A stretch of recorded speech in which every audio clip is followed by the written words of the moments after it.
in a quiet village surrounded by palm trees, with everyone happy and peaceful. There lived a girl named Io. She's kind, peaceful, yet nothing good come out of her. One evening, she was going to the forest to get woods.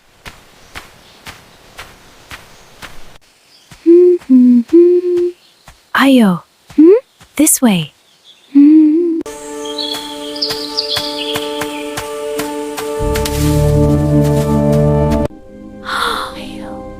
Who's there? Ayo, ayo, ayo. Ayo, ayo, ayo. Ayo, ayo, ayo. What's that over there? A calabash! It's glowing and magical. Carry me home, I know your struggles. Who are you? A friend. Okay. Wow, it's glowing! I have to take this home. Good night, magical friend. As she walked into the village, the kids that were playing stopped, the men and women talking paused, everyone looking at her with astonished looks. The villagers gathered together and were saying, She's cursed. She's disturbed something sacred. Take it back before misfortune comes. I didn't ask for this. the forest called her name, but the villagers have taken her peace. Io, do not fear what you do not understand. The voice stopped loud. The next morning, the village avoided her. Children who once played near her now kept their distance.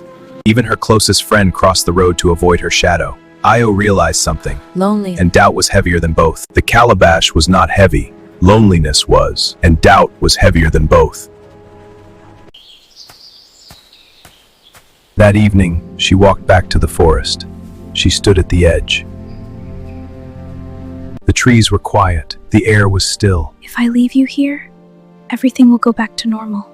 The calabash glowed softly in response, but this time, it did not call her name. It waited.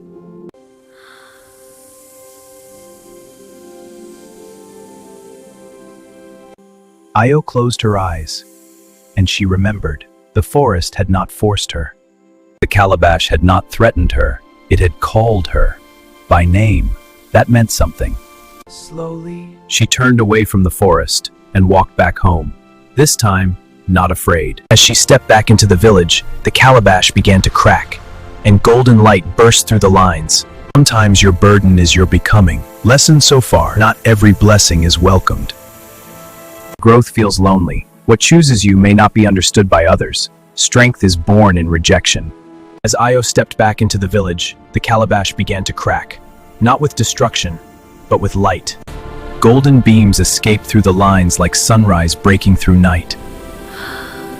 The villagers gasped. The air trembled. This was not a curse. It was awakening. The cracks widened. Golden light rose into the sky like fireflies turning into stars. And then the voice returned. But this time, everyone heard it. Io is chosen. The wind moved gently through the palms.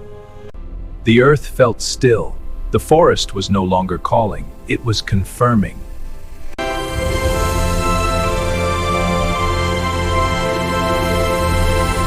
The light formed shapes in the air, ancient symbols, stories. Memories of the village long forgotten. The calabash was not random. It had always belonged to her bloodline. Her grandmother had once carried it, and before that, her grandmother's grandmother. It did not choose the strongest, it chose the ready. The same villagers who whispered now stood silently. One elder stepped forward, tears in his eyes. We were afraid of what we did not understand. The burden was never meant to crush her. It was meant to reveal her. The calabash stopped cracking. The light settled into her hands, and something changed. Not around her, within her. Her tears were gone, her posture stronger. Her eyes no longer searching, but knowing. The forest did not call her to leave, it called her to lead. Days later, the calabash no longer glowed constantly. It pulsed gently, like a heartbeat. The village children gathered around Io now, not with fear, but curiosity. And this time, when the wind whispered her name, she smiled, because she finally understood. If this story touched your heart, like this video, comment "I receive my becoming," and subscribe for more powerful African folktales.